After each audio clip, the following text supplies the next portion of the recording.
एक समय की बात है, एक जाट था। उसकी नई नई शादी हुई थी। शादी के बाद वो पहली बार अपनी पत्नी को लेने अपने ससुराल जा रहा था। वो अच्छे से नए नए वस्त्र पहनकर तैयार होकर ससुराल के लिए रवाना होता है। रास्ते में उसने देखा एक तालाब में एक गाय पानी पीने उतरती है। जेठ का महीना था। वो गाय अपनी प्यास तो बुझा लेती है, लेकिन तालाब से बाहर नहीं आ पाती। जाट को वहां देख गाय उससे बोली, अरे मुसाफिर, मुझे इस दलदल से बाहर निकाल दे। जाट बोला, अरे नहीं नहीं गाय माता, मेरे कपड़े गंदे हो जाएंगे। मैं पहली बार अपनी पत्नी को लेने ससुराल जा रहा हूँ। गाय बोली, मूर्ख, आज निर्जला 11 है, तुझे पुण्य फल मिलेगा।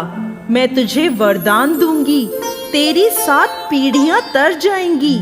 लेकिन जाट नहीं माना। नाराज होकर गाय बोली, अगर तू मुझे नहीं निकालेगा तो मैं तुझे श्राप दे दूंगी। जा, तू अब से 8 पहर बाद गधा बन जाएगा। वो जाट डर गया और अब गाय से माफी मांगने लगा, लेकिन तब तक गाय तालाब में पूरी तरह डूब गई थी। ये देख जाट उदास हो गया और उदास मन से ही वो ससुराल पहुंचा। जवाई को देखकर ससुराल में सभी बहुत खुश हुए, लेकिन जाते ही उसने रट पकड़ ली, मेरी पत्नी को विदा कर दो, हमें जाना है, हमें अभी जाना है। सभी ने मिन्नतें करी, जवाई जी एक दिन तो रुक जाओ, लेकिन वो नहीं माना। तब उसकी पत्नी बोली, सब इतना कह रहे हैं तो आप रुक क्यों नहीं जाते? तब जाट ने उसे श्राप की सारी बात बता दी। तब उसकी पत्नी तुरंत उसके साथ वापस घर की ओर चल दी।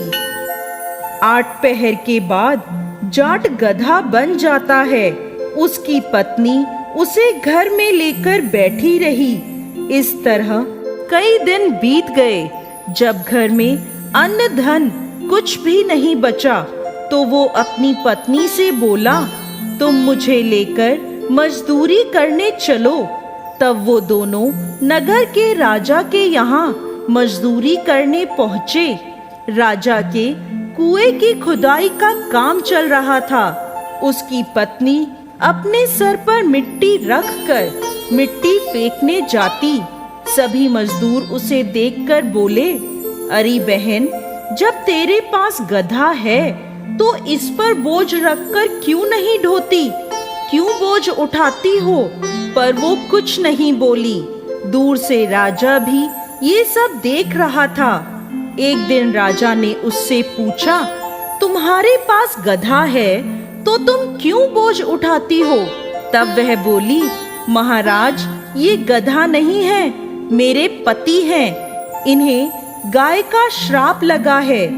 उसने राजा को सारी बात बता दी।